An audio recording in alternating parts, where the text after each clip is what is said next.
Everyone, আসসালামু আলাইকুম। কেমন আছেন সবাই?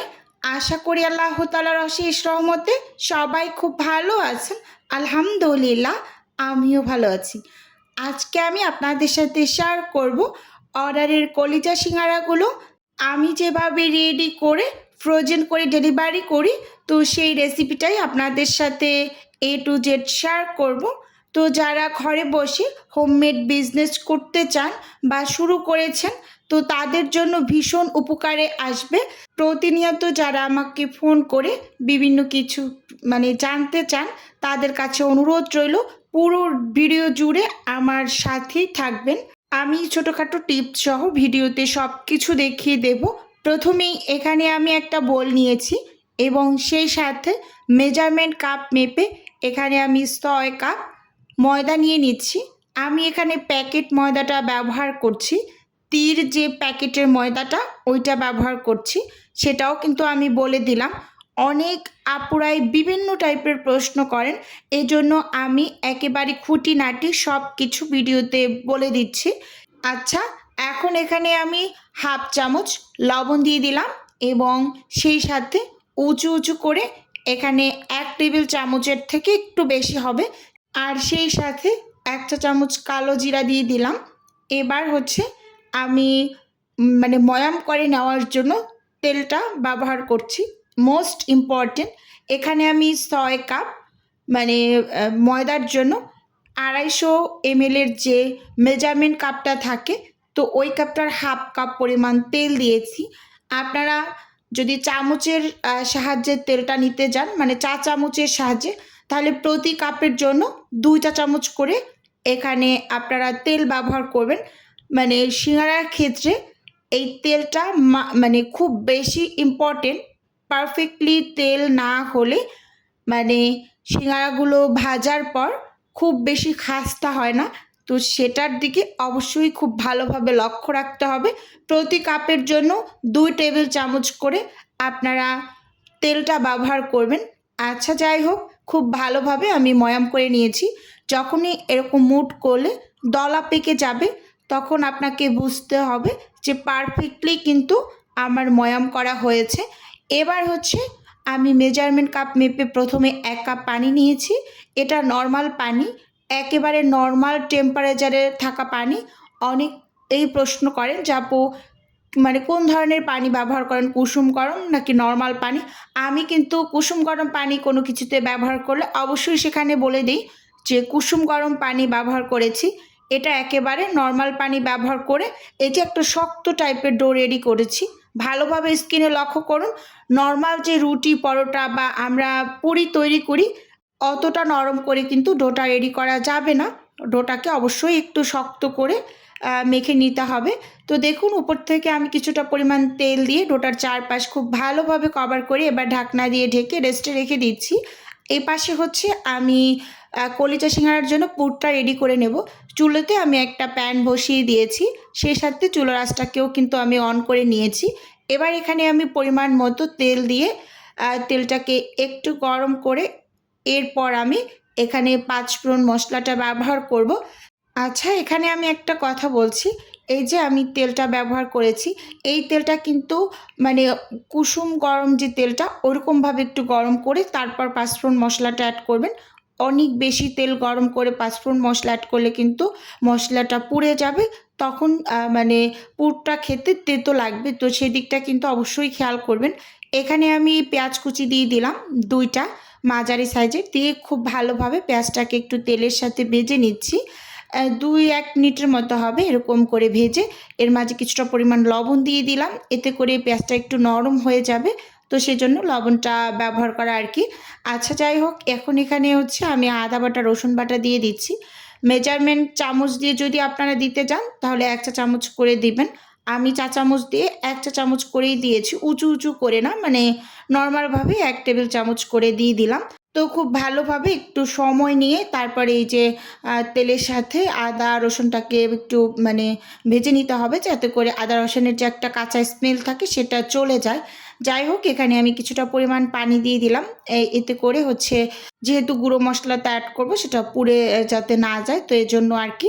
এখন এখানে গুঁড়ো মশলা অ্যাড করছি এক এক করে। প্রথমে এখানে দিয়ে দিচ্ছি মরিচ গুঁড়ো উঁচু উঁচু করে 1 টেবিল চামচ, সেই সাথে এখানে আমি জিরা গুঁড়ো দিলাম 1 চা চামচ, সেই সাথে দিচ্ছি হলুদ গুঁড়ো 1 চা চামচ এবং ধনিয়া গুঁড়ো দিচ্ছি 1 চা চামচ। এখন খুব ভালোভাবে কিন্তু ওই যে স্প্যাচুলা দিয়ে আমি নেড়ে চেড়ে তারপর কিন্তু সব কিছু মিশিয়ে আরও কিছুটা পরিমাণ পানি দিয়ে মশলাটা কষিয়ে নেব। এখানে কিন্তু গরম মশলার যে গুঁড়োটা সেটা অল্প করে ব্যবহার করতে হবে, যেহেতু পাঁচফোড়নের মশলার এই খুব স্ট্রং একটা ফ্লেভার থাকে। আর এখানে যদি বেশি করে গরম মশলার গুঁড়োটা ব্যবহার করেন তাহলে কিন্তু পাঁচফোড়ন মশলাটার মানে স্মেলটা খুব বেশি একটা থাকবে না, মানে অন্যরকম হয়ে যায়।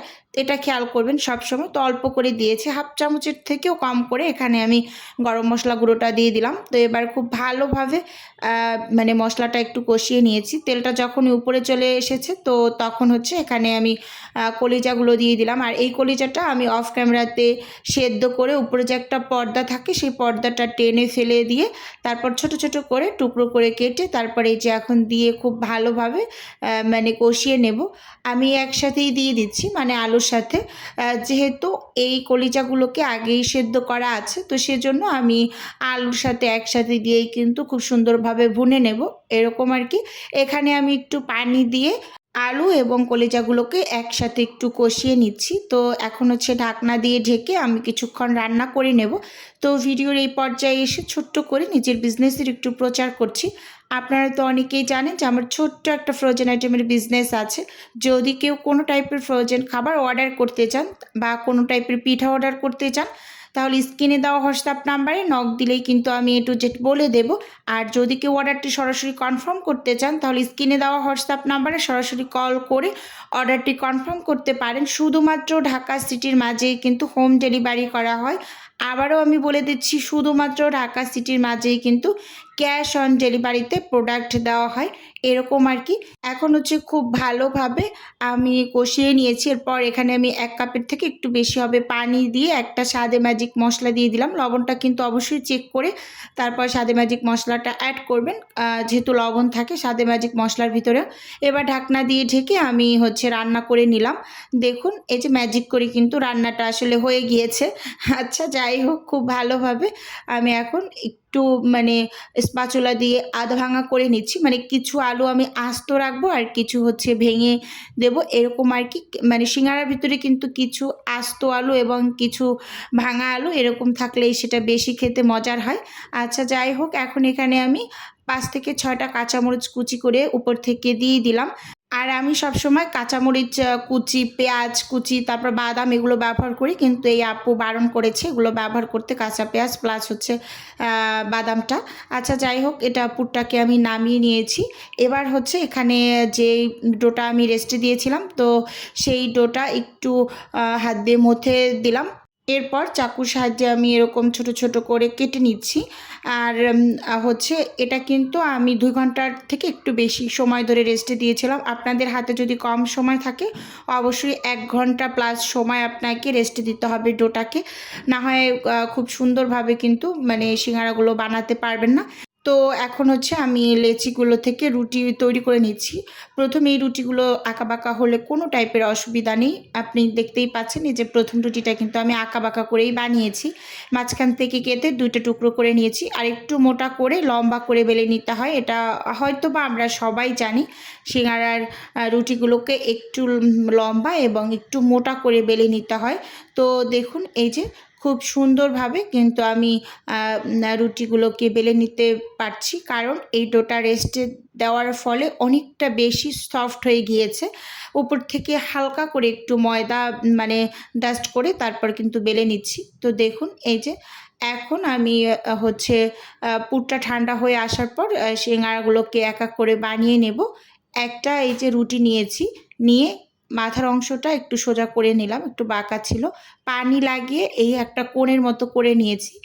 আর স্কিনে ভালোভাবে একটু লক্ষ্য করুন, এটা আসলে মুখে বলে আমি ঠিক মতো বোঝাতে পারবো না, এই জন্য ভালোভাবে স্কিনে একটু লক্ষ্য করুন তাহলেই বুঝতে পারবেন। একটু ওই কোণের মাঝে আমি খুব ভালোভাবে এই যে আলুর পুরটা একটু ঠেসে ঠেসে ভিতরের দিকে দিয়ে দিচ্ছি।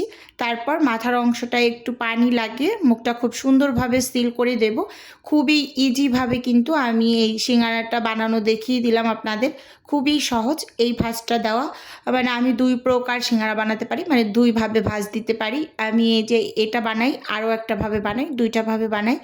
আর এটা বানালে দেখতে বেশি ভালো লাগে।